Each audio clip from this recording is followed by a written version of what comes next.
Hello friends, thumbnail પછી તમને idea આવી જ ગયો હશે કે પતંગની દોરીથી બચો.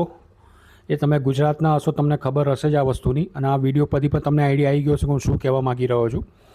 હવે ઉત્તરાયણના દિવસે આખું ગુજરાત ધાબા પર હોય છે.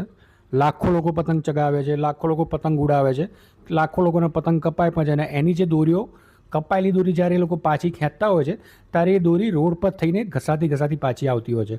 એમાં ઘણીવાર એવું થાય છે કે રોડ પર જતાં ટુ વ્હીલર પર લોકોના ગળામાં કપાય છે, મોઢા પર ચીક કપાય છે, ઘણા લોકોને એમાં અકસ્માત થાય છે, ઘણા લોકો એમાં જીવ ગુમાવ્યો છે. હવે એ બધી વસ્તુથી બચવાનો જુગાડ એટલા જે સળિયાવાળી વસ્તુ જે લગાવી છે એનું નામ શું છે મને ખબર નથી. આ વસ્તુ નવી નથી, ઘણા વર્ષોથી ચાલે છે. ઘણા વર્ષો લોકો ઉત્તરાયણ વખતે લગાવડાવે છે, લગાવડાવવું જોઈએ.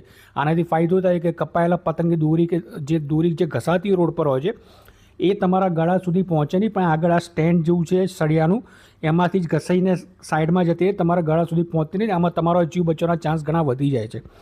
એટલે જો તમે ઉત્તરાયણ એવા કોઈ વિસ્તારમાં રહેતા હોય કે જ્યાં પતંગ બહુ જ ચગતા હોય, ઉત્તરાયણ પર બહુ જ ઉડતા હોય, તો તમારા ટુ વ્હીલર પર આવું જરૂરથી ફિટ કરાવો. આની કિંમત 50 રૂપિયાથી લઈને 70, 80, 100 રૂપિયા સુધી હોય છે. એટલું મોંઘું નથી, તો તમારા જીવથી વધારે નથી. જરૂરથી આ વસ્તુ નખાવો.